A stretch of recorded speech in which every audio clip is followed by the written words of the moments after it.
لیکن وقت مقررہ جب آیا 12 بجے اس کانفرنس کو دن کے شروع ہونا ہے، طلبہ بھی تھے، اب اساتذہ کے آنے کا وقت شروع ہو گیا، صبح 10 بجے تک ہمارے پاس پرمیشن نہیں۔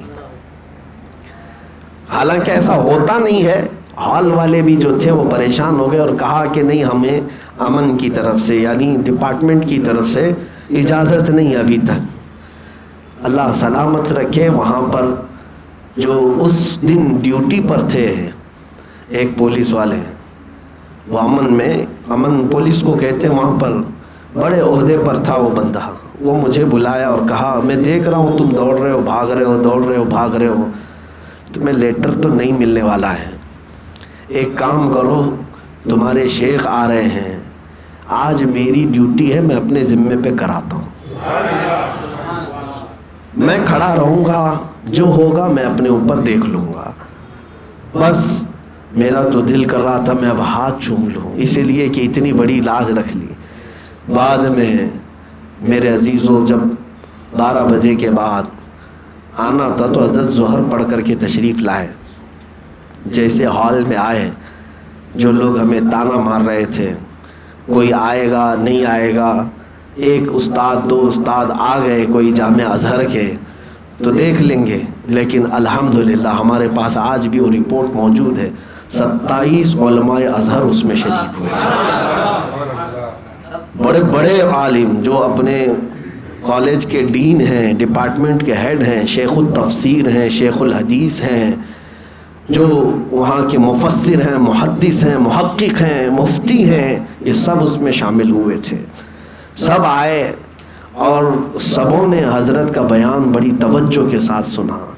حضور تاج الشریعہ نے عربی میں وہاں پر بیان کیا تھا، مختصر 15 منٹ، لیکن جانتے ہیں جو طلبہ آئے تھے افریقہ کے اور افریقہ کی جتنی کنٹریز ہیں سب کے کوئی نہ کوئی طلبہ وہاں تھے، ملیشیا کے، انڈونیشیا کے، اس کے علاوہ افغان کے، افغانستان کے، سری لنکا کے، ادھر کے تو تھے ہی، عرب میں بحرین کے، عراق کے اور کہاں کے، یہ سب طلبہ وہاں پر جو جمع تھے، قریب 60-70 کی تعداد میں، یہ باہر غیر ملکی طلبہ تھے۔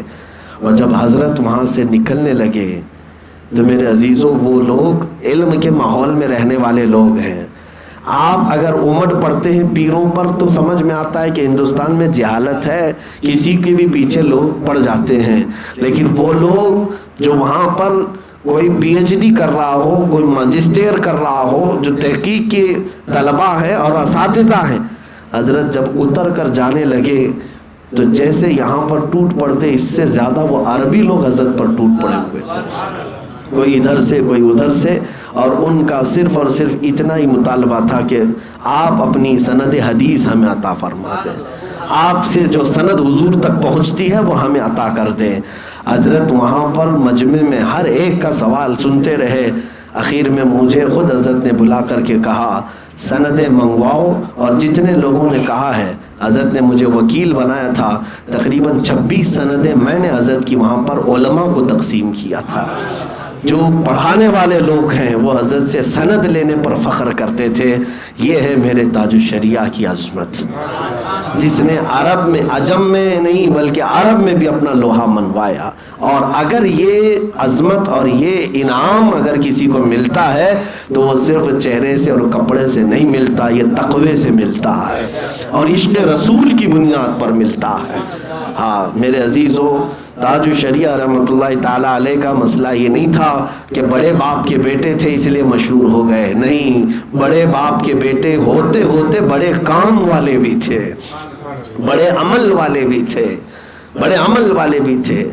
آپ نے زندگی پاک میں جو تقوی اختیار کیا، آنکھوں دیکھا حال، لوگ آج بھی ان کے مریدین، ان کے خدام، ان کے خلفاء آج بھی موجود ہیں۔ ایک جملہ میں اگر کہوں تو آپ سب کو سمجھ میں آ جائے گی، جو وہ باہر تھے وہی اندر بھی تھے۔ بس اس بات کو سمجھ لیں، جیسا ان کا ظاہر تھا ویسا ہی ان کا باطن بھی تھا۔ وہ تنہائی میں اسی طرح رہتے جیسے مجمع میں ہوا کرتے۔ اللہ تبارک و تعالیٰ نے ان کو جس گھرانے میں پیدا کیا، اس گھرانے کی انہوں نے لاج رکھی تھی، بلکہ